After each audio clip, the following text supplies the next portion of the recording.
Politique, économie, environnement, on en parle dans Libre et Égaux, le podcast de Sylvain Bermond.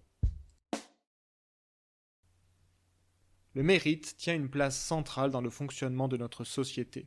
Tous les jours ou presque, nous formulons des jugements sur le mérite des uns et des autres. Il l'a bien mérité, dit-on d'une mauvaise personne à laquelle il arrive un malheur.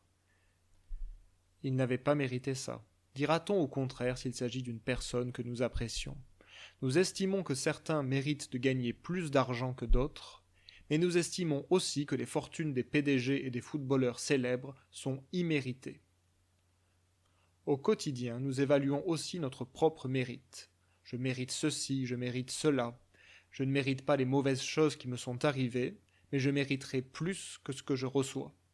Chacun estime avoir certains mérites, et chacun souhaite voir son mérite reconnu.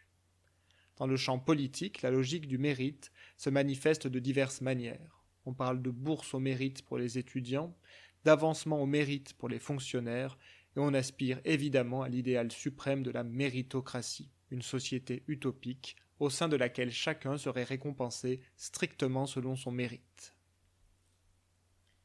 Bref, le mérite est partout, mais cela ne nous dit pas de quoi il s'agit.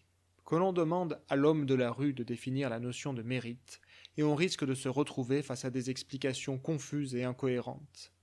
La raison en est que le terme « mérite » désigne en réalité plusieurs choses.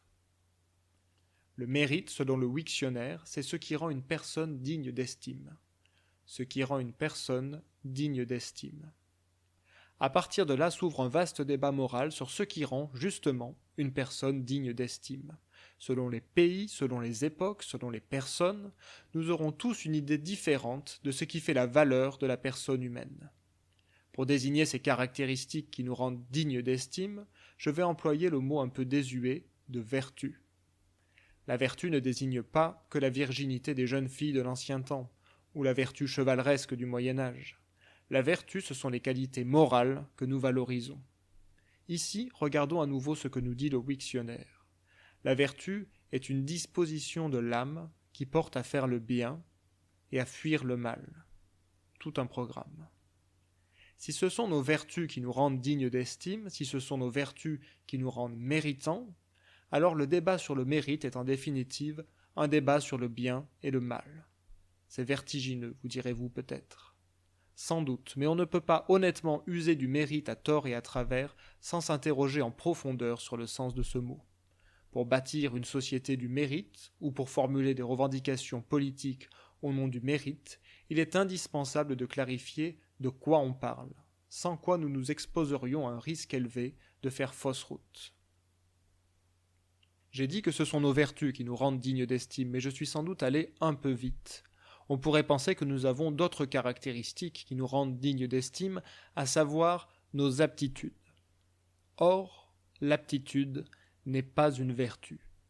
L'aptitude est la capacité à réaliser certaines performances. Par exemple, un tel sera remarquablement habile au lancer de javelot, tandis qu'un autre pourra effectuer des calculs mathématiques complexes.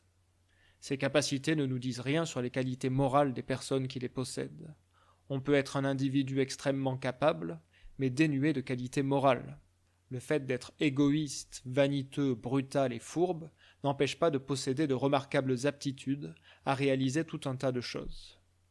Ce ne sont pas nos aptitudes qui nous rendent dignes d'estime, car les aptitudes peuvent servir au meilleur comme au pire. Que l'on soit doté de capacités médiocres ou surhumaines, il n'y a que nos qualités morales qui peuvent nous rendre dignes d'estime et, par conséquent, méritants. Le fait d'être doté d'une force colossale ou d'une mémoire remarquable ne nous rend pas dignes d'estime. À vrai dire, même le plus courageux d'entre nous ne mérite pas d'estime, si son courage ne sert que son propre intérêt.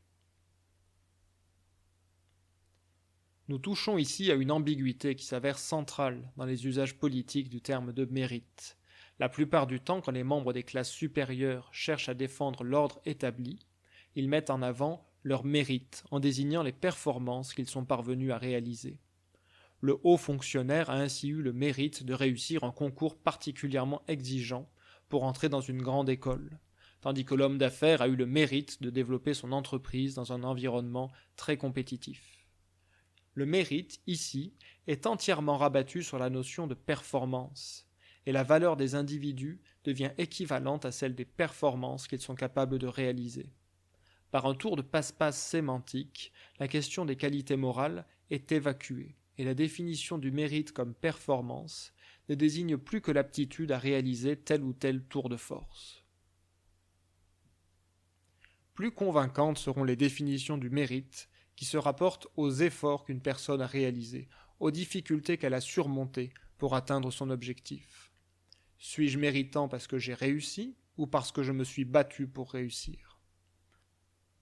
En cyclisme ou en course de fond, la sympathie du public va facilement au sportif qui se dépasse lui-même et qui finit deuxième malgré qu'il ne dispose clairement pas des capacités de celui qui a obtenu la médaille de champion.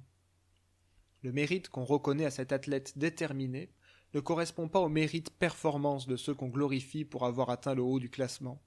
Il s'agit d'un mérite effort qui correspond à l'intensité de la volonté qu'un individu est capable de déployer. Au contraire du mérite performance, cette définition porte exclusivement sur les choix faits par les individus, plutôt que sur le résultat de leurs actions. Quand on évalue le mérite selon la performance, cela peut vouloir dire deux choses.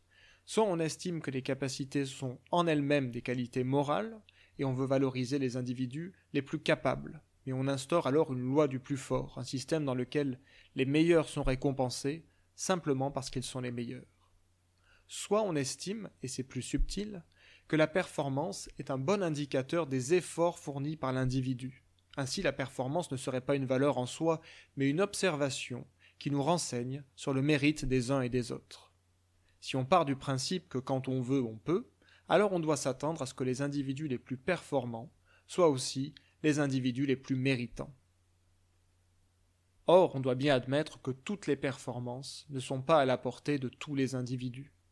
Nous ne venons pas au monde avec les mêmes aptitudes naturelles, ni dans les mêmes milieux sociaux, et ce sont ces inégalités de naissance qui jouent un rôle majeur dans le développement de nos capacités. Certaines personnes réussissent en déployant peu d'efforts, tandis que d'autres ne réussissent pas, quels que soient les efforts qu'elles déploient.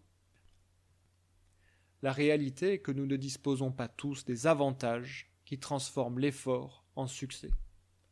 Les performances que nous parvenons à réaliser, qu'il s'agisse de succès scolaires, sportifs ou professionnels, dépendent en grande partie de facteurs qui sont hors de notre contrôle, comme le talent dont nous disposons et l'éducation que nous avons reçue. La performance est donc, en définitive, un mauvais indicateur du mérite. Il reste un troisième visage du mérite que nous n'avons pas encore mentionné. À côté du mérite performance et du mérite effort, se trouve le mérite utilité. Car à quoi servent nos performances et nos efforts s'ils ne sont pas au service du bien ? Si je brille par mon intelligence et ma persévérance, mais que je consacre mon énergie à des activités nuisibles, peut-on encore dire que j'ai du mérite ? Il s'agit là notamment de questionner l'utilité sociale des différents métiers. Nos concitoyens qui travaillent dans la publicité, la spéculation boursière ou l'optimisation fiscale peuvent bien faire preuve des plus grandes aptitudes, cela ne les rend pas méritants, car leurs performances ne sont pas utiles.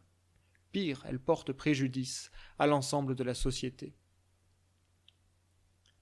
Il existe des gens très performants qui ne servent à rien, et des gens qui ne sont pas particulièrement performants, mais qui font des choses utiles.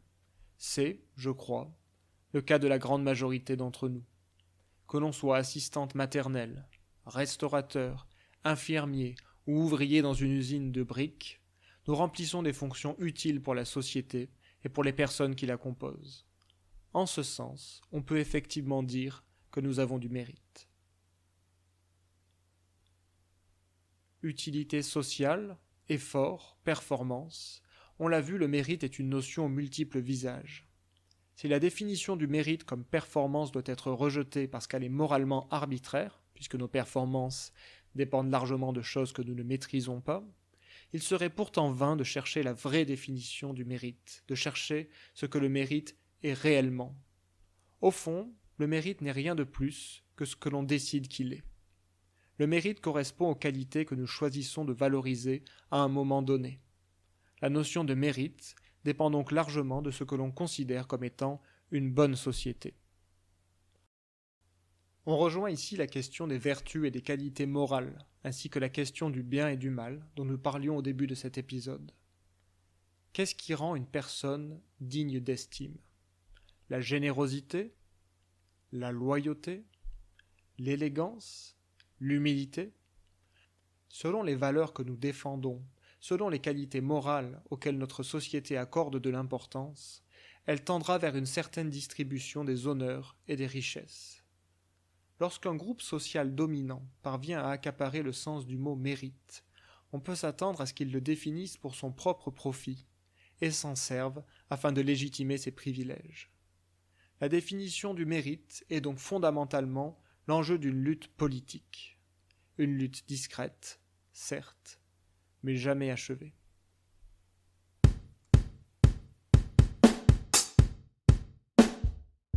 C'était Libre et Égaux, le podcast de Sylvain Bermond. N'hésitez pas à vous rendre sur mon site sylvain-bermond.fr pour découvrir mes autres publications. À bientôt!